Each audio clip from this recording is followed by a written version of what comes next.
All right, so in Genesis 31, we're down in verse 13.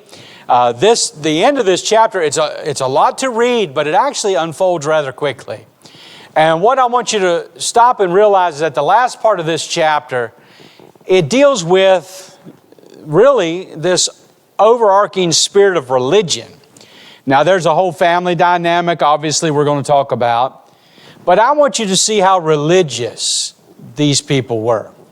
There's a difference between being religious and having a right relationship with God. At this particular juncture, I am fully convinced that Jacob was not saved. He was not trusting fully in God. As a matter of fact, he kept on, even up to this point, talking about my father's God or my grandfather's God, right? Y'all have read that? Okay. So if you haven't read, that's what he says, all right? And then we're going to see here Rachel and Leah, and we're going to see Rachel steals the household gods. Now, there's more to that than just what meets the eye. There is a financial issue here. There is also a heritage issue. I'll try to explain that to you as we get to it. But you're going to see her lie to her fathers, and there is an interest in these gods. And yet at the same time, both Rachel and Leah are going to acknowledge the God of Isaac, the God of Abraham and Isaac, as being the ones who have provided for them. And so very religious, and yet they have not come to that place where they are truly trusting in the Lord God Almighty. They will later. I don't know about Rachel and Leah, but truly Jacob we know does. And so realize God is still working everything out. God's still blessing them. God is making them to abound in their culture, even though Laban is against them at this particular juncture. With all that said, let's read this. I think you'll see what I'm talking about. So God had taken away the cattle of your father and so forth. We were reading that. Now down in verse 13, I am the God of Bethel. This is where we left off last week. Bethel means the house of God. So God's speaking here, I am the God of Bethel, where thou anointest the pillar and where thou vowest a vow unto me. Now arise, get thee out from this land and return unto the land of thy kindred. This is where we left off, God speaking unto Jacob. And he tells him, I want you to go back. We talked about that last week, what that entails. He's going back to his brother who had threatened to kill him. And so certainly there's some fear, there's some dread there. But at the same time, he's got to get away from Laban, or else Laban is going to keep deceiving him. He's already changed his wages 10 times. This is a 20-year span. From the time he got there to the time he is now leaving is 20 years. And in that 20 years' time, he served 14 years for his wives, which was a deceit and a trick. And then 6 years he worked for his wages to be able to go back home. And in those 6 years, 10 times Laban changed his wages. Every time Laban would say, you keep the ones that are speckled, then God would make all the cattle speckled.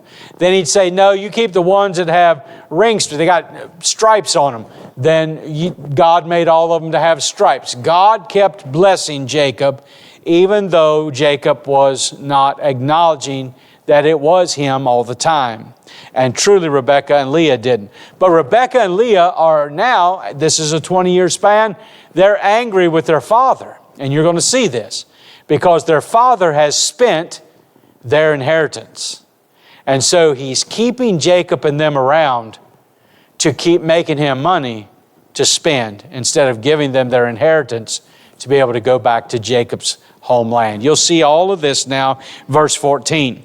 And Rachel and Leah answered and said unto him, as he was telling them all that God had said, is there yet any portion or inheritance for us in our father's house? In other words, in verse number 14 and 15, you'll see as well, Rachel and Leah, they were together in this matter. You don't see them together about much, do you? But they were together over the matter of money. And so they said their father had been unjust. He sold them like property. He used the money which belonged to them and their children. He used it for his own good. Look at verse 15. Are we not counted of him strangers? For he hath sold us, and hath quite devoured also our money.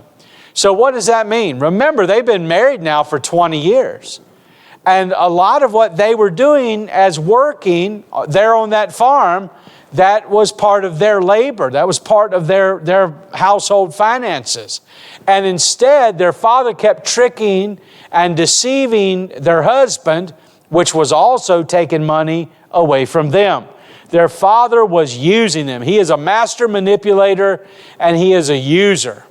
This man is not a godly man by any stretch of the imagination. Everybody with me on that, right? Verse 16. For all the riches which God hath taken from our father, that is ours, and our children's. Now then, whatsoever God hath said unto thee, do. So here they are, they're together, and they come to this acknowledgement. He kept changing your wages. He was stealing from us. So as God was prospering Jacob, Laban was figuring out a way to get the money. And so now Rachel and Leah are together. And they come, as Jacob is explaining to them what God had said, they said, whatever that God said, that's what we do. What He told you, we're ready to go. They saw that this God, they were not acknowledging that He's the one and only true God, but they had acknowledged that this God of Isaac, this God of Abraham had blessed, was financially, materialistically blessing their husband Jacob. And so whatever your God said to do, then let's do it, because your God is the God that's taking care of us. And so you're going to see that they're not really trusting in God. They're just wanting to benefit financially. Everybody with me, right? Okay. Remember, they have kids now. There's a whole herd of them. And not only do they have kids, but their handmaids, they have kids, which are their kids. So there's a whole bunch of kids. So what happens is, verse number 16, for all the riches which God hath taken from our father is ours, our children's. Now then, whatsoever God hath said unto thee, do. Then Jacob rose up, and he set his sons and his wives upon camels. And he carried away all his cattle and all the goods which he had gotten, the cattle of his getting, which God had blessed him in, which he had gotten in Padan Aram, for to go to Isaac his father in the land of Canaan. He's coming back home wealthy, not as wealthy as he ought to be because of Laban, but yet he is wealthy. You get this? And so the wealth that he's going back home with, he's going back home with a peace offering to his father. That's what this is. In the ancient world, we don't do this now, but it's not buying somebody's love, but it's a peace offering. It's showing that you learned something from your father, and you have made your own way, and you have sustenance. Now you can go back to your father with sustenance and show your father that he actually did teach you something. You weren't totally ignorant to what he had taught you, and you were making this peace offering. And so that's the whole idea here. It makes sense, doesn't it? Because he left on totally the wrong terms, and so he's coming back as a man. He left as a boy, he's coming back as a man, if that makes more sense to you. And Laban went to shear his sheep. Now, when they went to shear the sheep in that day, they didn't bring the sheep to shear. They went to shear the sheep. They took the carts, and they went and they followed the herd. And the herds were spread out. They generally were together in small flocks. They would gather by water, by green grass in small flocks. But the whole herd spread across a large, vast region, because they would naturally separate in their small flocks where the green grass was, where the water was. And so they would shear this group, then go shear that group, then go shear this group, and they would have to round up some stragglers as well, sometimes, I'm sure, as they come into this. And so this was going to be an ongoing process. From most of the commentaries I read, this could take up to a month's worth of time to shear a whole herd of sheep. Whether that's true or not, I can't tell you. I didn't live back then. You'll have to ask somebody older, somebody that spun the bottle when they were a kid or something.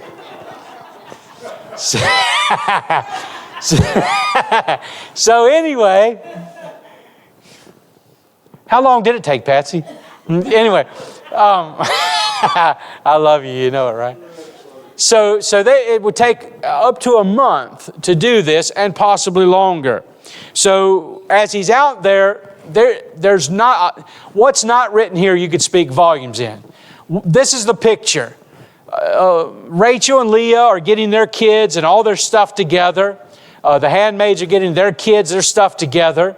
They're cleaning out the house. They're loading it down on the caravan. They have gathered all their animals. And while Laban is out for this month shearing sheep, we know he's already, from those who would be the spies, it's 9 days, right? We talked about that actually ended up being 18 days. So you figure a month and a half out. Gives them time to get their stuff together, get their kids together, get their herds together, and start heading towards home. We're going to get while the getting's good. Why? Because Laban would either deceive them, overtake them. As we're going to find out, Jacob tells Laban, I was afraid you would overtake me, kill me, and then you would just seize my property and take the wives and the grandkids. And then you would just use them basically as slaves, is what he's saying. Okay? And Laban went to shear his sheep, and Rachel had stolen the images that were her father's, the idols. And Jacob stole away unawares to Laban the Syrian. Remember that, mark it in your brain. Rachel stole the idols. And it's more than just religion here, and you'll get it in a minute. So he fled with all that he had, and he rose up and passed over the river and set his face toward Mount Gilead. And it was told Laban on the third day that Jacob was fled. So obviously news traveled fast wherever Laban was. So it didn't take the 9 days, 3 days, and he knew. That's pretty amazing, isn't it? By the way, news travels fast when it's bad news. Good news seems to take forever to get to you. Bad news seems to get to you immediately, don't it? And it was told Laban on the third day that Jacob was fled, and he took his brethren with him and pursued after him 7 days' journey. Makes sense. And they overtook him in the Mount Gilead. And God came to Laban the Syrian in a dream by night. So God's about to speak to Laban. Let me back up to the idols. Do you remember what Rachel and Leah said? Where's our inheritance? Right? Our fathers spent it all. I want you to understand something about idols of that day. Especially a man like Laban. Laban had lands, he had herds, he had family, he had kids, grandkids. In the home place, there was a cabinet or an altar that was made. Normally it was a large shelf like a mantle on a fireplace, but it had doors on it. And they would open the doors and the family idols would be in there, the family images. And what they were gold or silver or a precious stone that was carved into the images of the deities that the family worshiped. There also would be in there, because Laban was an older man, the images that his father had, maybe his grandfather had. So they would be worth a large sum of money just by the materials they're made out of. Plus they would be very ornate and fancy made. A man's wealth was determined by 3 things in the ancient world. 1 was the size of his family. 2 was the size of his herds. And 3 was the size and the value of his gods. And so they would have been fairly large. They wouldn't have been the little things, you've probably seen some of those in antique stores, right? Made out of clay. These would have been large. They would have been gold or silver, a mixture of, or very pricey stuff. And it wouldn't be a whole bunch of them. Might be 5, might be 10 at the most, but they were worth a lot of money. She stole them. What she's going to do is put them in the furniture of the camel. That's the saddle. The saddle is an interesting thing on the camel. Went in over the hump, or a 2-hump camel went in between the humps. And it was used to sit on, not just on the camel, but around the camp.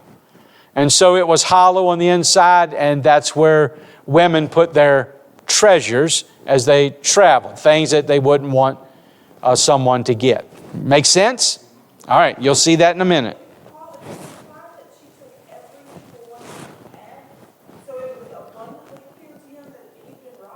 It was abundantly clear. Yeah, every night that cabinet would be opened and those idols would be prayed to. So he's away from the house, which meant that the people at his house are the ones that found that. Make sense? Okay. So keep that in mind. However many it was, we don't know, but they would have been worth some money. And that's why she took them. She didn't take them because she wanted to worship the idols, although she didn't have any problem worshiping idols. They came from idol worshiping families and the region. But what she's taking is more than just something of monetary value. She's taking her heritage with her. Y'all get that? So there's rebellion in her heart as well as Leah. She's not accepting Jacob. They're really not accepting Jacob. She's fending for herself, but she wants her heritage. These are my family's gods. I got to go over here. I want my family's gods. Plus, they're worth some money. And my dad done took all my money. I'm going to get what's mine. So she's taken the heritage. Those idols would have been passed on to his sons and then passed on to his sons' families. Get that? She took what she thought she had coming to her, what was owed her. So remember, Leah, she ain't innocent either, but Rachel stole the gods. Now watch what happens. God came to Laban, the Syrian, in a dream by night and said unto him, take heed that thou speak not to Jacob either good or bad. He was mad. And so he's coming to talk. He's coming to kick Jacob's rear end is what he's coming to do. But God said, hold on, buddy. Don't you talk good or bad to him. Matter of fact, you conduct business. Laban overtook Jacob. Now Jacob had pitched his tent in the mount. Can you imagine what's going through Jacob's mind? He thought he could get away, but he ain't getting away. And by the way, I don't think it would have been nearly as quick of a response from Laban had the idols not been stolen. If the idols were still there, then the people at the house wouldn't have gone and gotten Laban because they would have no need to go get Laban. Everybody get that too? So Rachel messed it up. She messed up Jacob's plan. Now, I have read in some commentaries, whether it's true or not, that Rachel wanted to mess up his plan. She didn't want to go back to this place she had never seen, that she would want to stay where her family was. I don't know. I can only speculate. And am I right? We can only speculate this. It's not black and white in the Bible, so let's try not to make it more than what it says. But we can see there's a lot to it that we don't know. So Laban overtook Jacob. Now Jacob had pitched his tent in the mount, and Laban with his brethren pitched in the mount of Gilead. And Laban said to Jacob, what hast thou done, that thou hast stolen away unawares to me, and carried away my daughters as captives taken with sword? In other words, why are you stealing my daughters from me? They're not your daughters anymore. They're his wives. Do you see the family dynamic? So there's a lot of greed in that family, isn't it? From Laban to Rachel. Yeah, Leah, she was greedy too. She was in on the deception. So wherefore didst thou flee away secretly and steal away from me, and didst not tell me that I might have sent thee away with mirth, with songs, with tabret, and with harp? That's a lie. He's already proved himself that he would not do that. But in his mind, how many of y'all have known people just justify everything in their mind? Well, I would have. If I'd had the time, if I'd have been given the opportunity, that's what I would have done, and always blaming somebody else. But somebody didn't give me the time to do that, so I couldn't do that. Yeah, people are people. And hast not suffered me to kiss my sons and my daughters.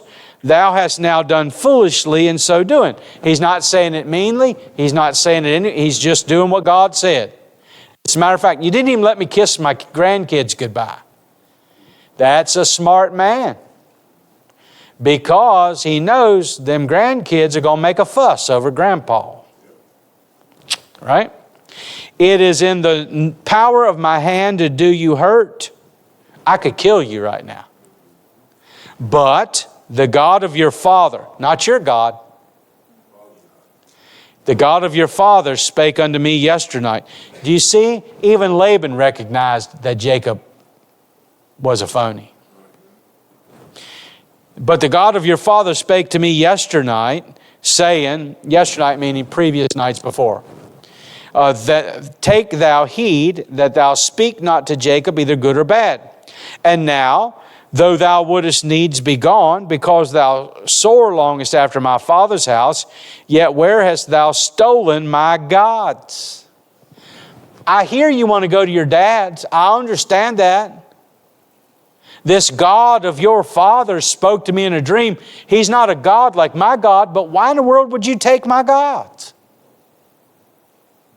This is news to Jacob. And quite astonishing news, might I add, because that there's killing business. Okay?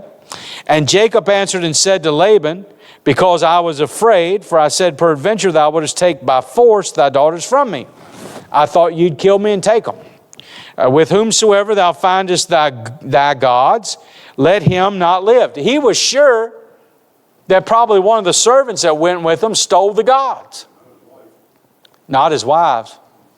Not his kids. Right?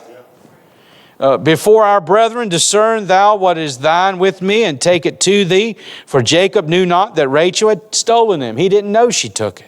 Laban went unto Jacob's tent, and unto Leah's tent, and to the two maidservants' tents, but he found them not. So he's turning everything upside down. Then went out to Leah's tent, and entered into Rachel's tent. Now Rachel had taken the images, and put them in the camel's furniture, the saddle, and sat upon them. And Laban searched all the tent, and found them not. And she said to her father, let it not displease my Lord that I cannot rise up before thee, for the custom of women is upon me. She told him she's having her period. She can't. She's a trickster, man. Like father, like daughter here. So he didn't find the images. She didn't come out with it either, did she? All right. And Jacob was wroth. That word wroth means he was furious. Somebody took it. Who's hiding it? So, and chode with Laban. He's mad. And he's yelling at Laban, why are you tearing my stuff up? Now, understand this. When it says that Laban was searching the tent, the idea is what you would think. He's ripping things apart, throwing things around. Because he's going to find it.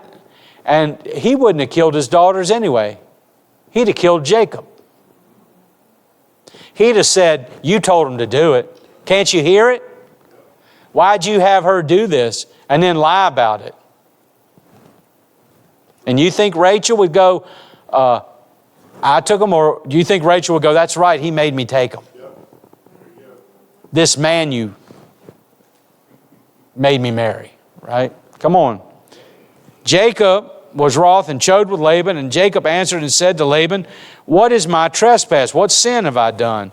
That thou hast so hotly pursued after me. I told you I was leaving. Didn't he tell him he was leaving? When my wages are done, I'm leaving. he was smart enough not to tell Laban when he was leaving, but he told him when he was done he was leaving. And it should have been no surprise that he was leaving. I don't think the surprise was that he was leaving. I think the surprise was those gods are gone. My standing in a community. I might have lands, but I had servants and I had kids and I had grandkids. Now they're gone, so my family size has dwindled. You stole my God size has dwindled. What you have just done, young man, is you have taken me from being up here on the social status to down here on the social status. I can't invite anybody over to my house because my gods are gone. I can't brag about how many kids and grandkids I have running around the house because you took them. You've made me from an important man to now I'm going to be the laughing stock because I wasn't strong enough to keep my family together. Does that make sense to y'all now? Isn't that amazing? All right. And you stole my gods. That's it. Whereas thou hast searched all my stuff, what hast thou found of thy household stuff? Did you find anything that's yours? No. See, set it here before me, before my brethren and thy brethren, that they may judge betwixt us both. You find something that belongs to you, set it out here. Let everybody see. Let everybody see it. And then, if I stole it, kill me. If one of these stole it, kill them. But if nobody stole anything, shut up and get away from me. I've had enough of you. This is anger. They're splitting, but they're not splitting amicably. You get this? All right. I mean, do you really? Okay. Verse 38. Now watch how this thing ends. This 20 years, here's Jacob, he's mad, boy. This 20 years have I been with thee. Thy ewes and thy she-goats have not cast their young, and the rams of thy flock have I not eaten. In other words, I was with you in your house. I served you. We ate together. We shared bread. We shared meals together. That which was torn of beast, I brought not unto thee. I bear the loss of it. If an animal killed it, I didn't charge it to you. I took that loss. I was being an honorable man, even if he wasn't always. Of my hand didst thou require it, whether stolen by day or stolen by night. If somebody stole it when I was supposed to be responsible, it cost me, not you. Thus I was in the day the drought consumed me, and the frost by night, and my sleep departed from my eyes. I served you in the field. I lost sleep over this. I suffered while you're in the house. I'm out underneath the sky. I did this for 20 years. And now you want to accuse me of stealing your gods? Put them out there. Put them out there. Put up or shut up, Laban. That's what he's saying. Thus have I been 20 years in thy house. I served 14 years for thy 2 daughters, 6 years for thy cattle, and thou hast changed my wages 10 times. You want to know why I left? Because you have proved yourself untrustworthy. So I am out of here, Jack, before you have an option to kill me and take what's mine or change my wages again. Except the God of my father. He ain't his God yet. Except the God of my father, the God of Abraham, and the fear of Isaac had been with me. He knew God was with him, but he wasn't his God. Surely thou hast sent me away now empty. God hath seen mine affliction and the labor of my hands, and rebuked thee yesternight. God gave you that vision to shut you up because He's blessed my father and my grandfather. I'm leaving here after 20 years, and yes, I have some stuff, but I don't have near what I ought to have for what I've done. While you did nothing, I did it all. You ever feel that way at work? I think everybody that works somewhere feels that way, right? Yeah. And Laban answered and said unto Jacob, these daughters are my daughters. Are they? They're his daughters, but they ain't his wife. And these children are my children. Are they? No, they're Jacob's children. And these cattle are my cattle. Are they? No. Every time Laban changed his wages, God changed the cattle so that the cattle belonged to Jacob. And it is for Isaac's benefit. And later, for Jacob's benefit, after he wrestles with God all night and gets his heart right. And all that thou seest is mine, and what can I do this day unto these my daughters, or unto their children which they have borne? Now therefore come thou, let us make a covenant. Now, I want you to understand this. I'm mad, you're mad, we're mad, and we're not splitting this thing amicably, but we have got to go our separate ways. It's time. So we're going to enter into a covenant. Now, what is a covenant? Y'all know what a covenant is. It is a promise. And there are steps to the covenant. And there is something that's placed there as a reminder of the covenant, because if you break the covenant, you die. Notice what happens here. Everybody's still with me, right? Now, can you not imagine just standing there watching all this happen? Could you imagine seeing this? You would have seen it coming, wouldn't you? You could have seen it.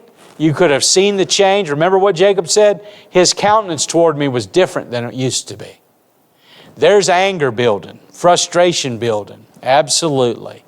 And so here you are, you're watching this. God wrote it in such a fashion for us to be able to look here and not just read the words, but to use that mind that God has given us, that descriptive imagination. We can watch it happen almost, can't we? So they're about to do a covenant. Now therefore come thou, let us make a covenant, I and thou, and let it be for a witness between me and thee. And Jacob took a stone and set it up for a pillar. Now the stone that Jacob would have taken for a pillar would have been a large, massive stone, probably about the size of the piano, which didn't mean Jacob just picked up a rock and set it there.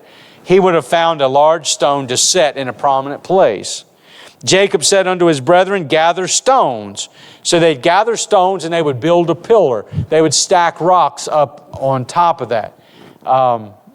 That was a custom in the ancient world. It was a custom even in North American region until most of the white men took over with written law instead of this covenant law. So Jacob took the stone, he set it up for a pillar. Jacob said unto his brethren, gather stones. And they took stones and made a heap. And they did eat there upon the heap. What did they eat? They killed the animals. Remember that? That's what happens. So Jacob would have taken some of his. Laban would have taken some of his.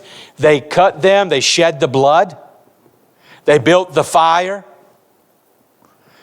But they didn't just consume the animals or leave them to rot. They cooked them. They ate them. They shared a meal around these pillars. A fellowship meal. I don't know whether you know this or not, but this is why Christians have fellowship meals.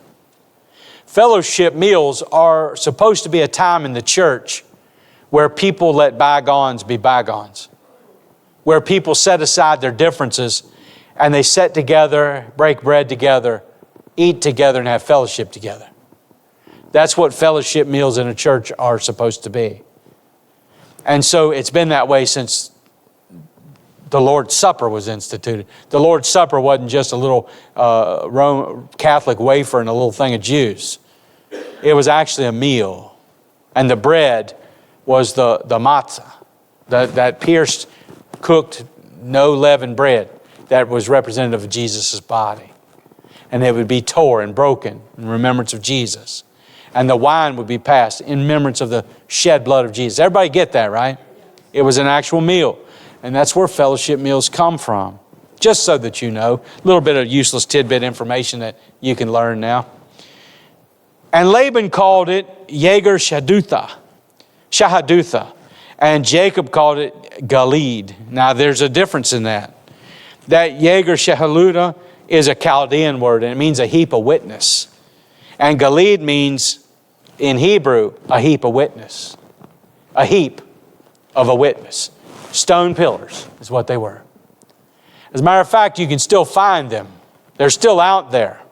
Maybe not this one. This one may have been destroyed sometime or another. But archaeologists are still finding these pillars all throughout the Middle Eastern region. And a lot of them are in the places where the Bible says you would find them because they were there for perpetual generations. Is that not cool? You know, do y'all realize that almost on a weekly basis, archaeologists are proving the Bible to be true? As if we really needed them to, but they are. In the last days, remember what Daniel said? Knowledge would increase. Men would run to and fro. Well, the knowledge that's increasing, we know about the worldly knowledge, but the biblical knowledge is increasing exponentially as well. And it's because of these modern things. Good, just something else for you to know. Now let me finish this and we'll go home. Laban said, this is Laban and his idea of the covenant. This heap is a witness between me and thee this day. Therefore the name of it called Gilead and Mizpah. Mizpah means a watchtower. So this is no ordinary pile of stones. They built a watchtower. Do you know that a watchtower was roughly about anywhere from 18 to 24 feet high? And a man could stand in the top of it. It was for a military post, an outlook. Do you know why it was built this way? This watchtower was built for a man to stand in and keep watch. And Laban had every intent and purpose to keep a man there watching. Watch. If you didn't know this, watch this. And Mizpah, for he said, the Lord watch between me and thee when we are absent one from another.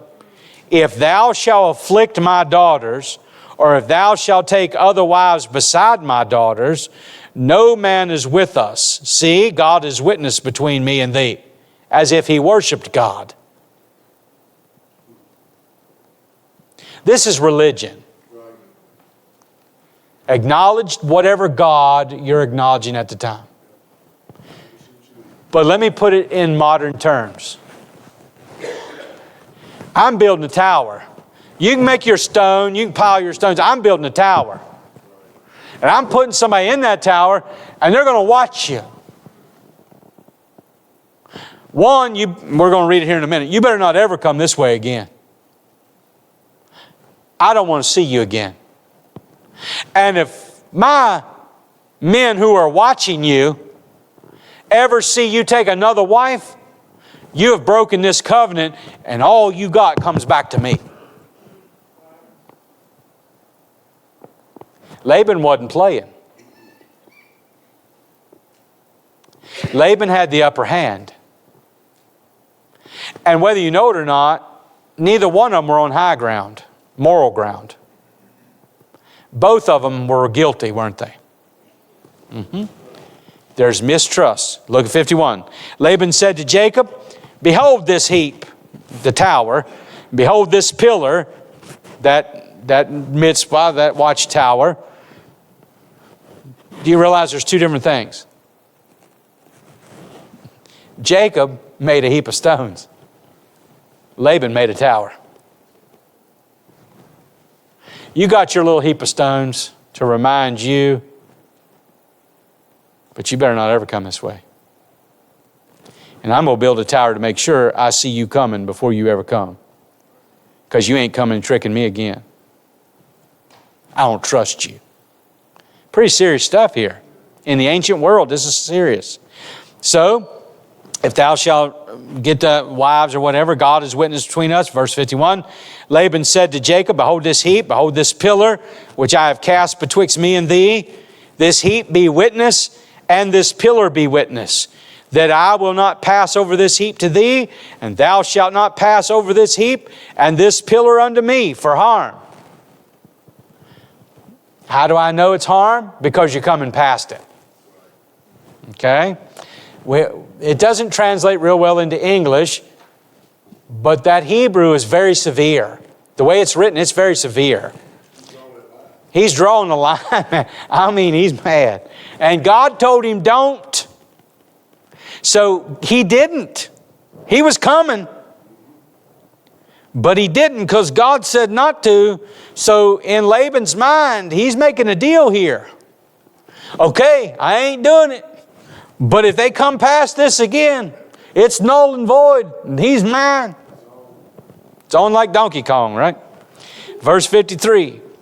The God of Abram and the God of Nahor and the God of their fathers judge betwixt us. And Jacob sware by the fear of his father Isaac. Let that God be the God of be the judge. Remember Nahor was whose daddy? Abraham. All right.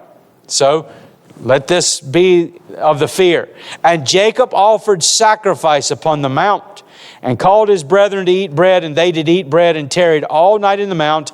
And early in the morning Laban rose up, kissed his sons and daughters, blessed them, and Laban departed and returned unto his place. Now that's a lot of stuff in that chapter, isn't it? And most of the time we read it and we just read the words and go on. And we forget this is a real family, a real story. And if this had not happened, now think about this. Here comes Jacob. Had this not happened, here comes Jacob. Here comes his brother. If he had gotten scared, where would he have gone? Where would he have gone? If this hadn't happened, where would he gone? Back to Laban. But he can't go to Laban. And right now, Jacob is in the place where he is going to have to trust God. He's between a rock pillar and a hard place, which is the head and the heart of his brother. And the last time he talked to his brother said, I'm going to kill you. And what Laban just said is, you come past that pillar and I'm going to kill you. How'd you like to be Jacob? Don't nobody want you. He had to trust God. Folks, this has been Israel ever since this time. This group hates them, and this group hates them. They have lost their way with God. And yet God is still leading them and taking care of them just like He did Jacob in the wilderness. You see that? Yep, He's still there, waiting on him to come. Wasn't God just waiting on Jacob to come? Yeah. Instead of it being the God of my fathers, the God of Isaac, the God of Abraham, the God of Nahor, God's just waiting. I never thought that He was God of Abraham. Yeah. Well, He is actually the God of every human being, but people don't acknowledge it. Yeah. Hey, so did you learn anything today? Isn't there a lot in this book? And so why do we study this? Remember, we're studying this to give a defense of our faith. We stand with Israel. And the reason we stand with Israel is because God is the God of Israel, whether Israel is acknowledging God or not. Just like Jacob becoming Israel. Anyway, more next week, and we'll go home. I'm about talked out. Let's pray. Father God, thank you so much for allowing us the opportunity to gather together in Sunday school. And Lord, there's so much in this chapter. And Father, it's amazing how you can open it to us where we can almost see it, where we can almost see these things, these events unfolding, and we see this human element. And Father, I'm so thankful that we live in a time where we can look back at it and learn from their mistakes, and yet at the same time we make some of the same things ourselves. And Father, I'm so thankful you love us and you've got the end figured out from the beginning. We don't see it, but we've just got to learn to trust you in it. And Lord, would you just watch over us today, keep us safe and secure till we can meet again this evening. Be with those that are going to be interested in the mission trip, to be here this evening for the meeting and for the service tonight. Lord, I just pray you'd have your will and way. This is your day, Lord. May we worship you and serve you in it. In Jesus' name, amen.